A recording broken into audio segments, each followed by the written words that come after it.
mengi. Mtumainie nani wewe? Yesu. Mbona unazungumza kama huna meno? Hivi unafanyaje? Unasema Yefu. Sio Yefu, Yesu. Unataka kupanda cheo, mtumainie nani? Yesu. Unataka kuolewa, tumaini nani wewe? Yesu. Unataka kuzaa, tumaini? Yesu. Unataka mme, tumaini? Yesu. Tumaini? Yesu. Unataka duka lipanuke, pate mahela, mtumainie nani wewe? Yesu.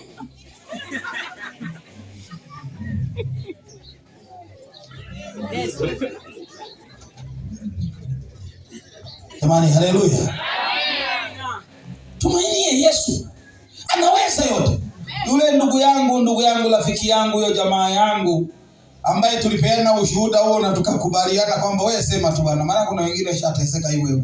Wewe sema tu popote ukienda waambie, maana hata na kuna wengine hata huko unakoenda walishateseka hiyo. Yule jamaa akaonyeshwa kaganga kenyewe ka kienyeji huko Usukumani ndani akapelekwa. Yaani mheshimiwa na elimu yake yote hiyo nzuri na kitambi mbele. Wakaenda naona tukajamaa kanampeleka poli kwa poli. Na waganga wengi hawapendi hata mjini. Anakaa kwenye makona fulani huko. Akafikishwa akakuta mzee. Halijasoma hata darasa la ngapi? La kwanza. Eti ndio limpe cheo huyu mwenye digrii. Huyu ambaye hajawahi kusoma yeye. Anakupaje cheo sasa?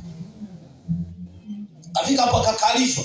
Akawa ananisimulia aliyokalishwa. Kalishwa alafu baadaye piga mara moja hapo akamwambia, sikiliza wewe. Wewe ni mtu wa wapi? Sema mimi ni mtu wa Msoma. Ulishalisahau kaburi la babu yako. Takiwa uende ukalisafishe kaburi. Aliyekufungia usipande vyeo ni babu yako. Aliyefia kule Msoma. Sasa akajiuliza, babu amefia Msoma. Kazi nimeajiriwa huku. Yeye anawezaje kutoka kwenye kaburi kuja kufunga? Akasema sababu naye sasa yani alikosea kuja kunifungia tena. Akawekewa madawa hapo, kamvua shati, toa shati. Kaanza kuchana, chukua wembe, kaanza kuchana kitambi cha bosi. Yaani kitambi cha bosi.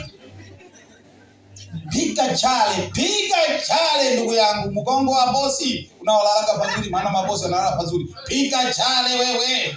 Kajamaa ambao akajaenda hata darasa la ngapi? La kwanza. Kazee kwanza kachafu, hata mswaki akapigi. Akana hata Colgate. Kakupandishe cheo.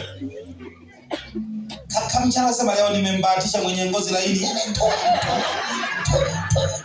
Leo nimebahatisha kuchana kitambi cha mabosi. Chana na kuambia chana. Kakampaka madawa hapo, maliza kakamfungia na mengine, mwambie haya utaoga. Sasa uruhusiwi kuoga ndani ya siku 7. Alafu kakamwambia, unafanyia wapi kazi? Akasema nafanyia kazi Shinyanga. Utatembea kwa mguu. Kuanzia leo ni marufuku unapoenda kwa babu yako, maana babu yako kule Msoma alikufa zamani kabla wakoloni hawajaleta magari. Ukitembea kwa gari mnakosana. Kwa kuwa unaenda kumsalimu babu yako na kumweleza shida zako, utembee kwa mguu kutoka Shinyanga mpaka Msoma. Na njiani usilale ndani ya nyumba ya mtu. Na njiani usimsalimu mtu. Na usivae viatu, maana babu yako hakuaga na viatu.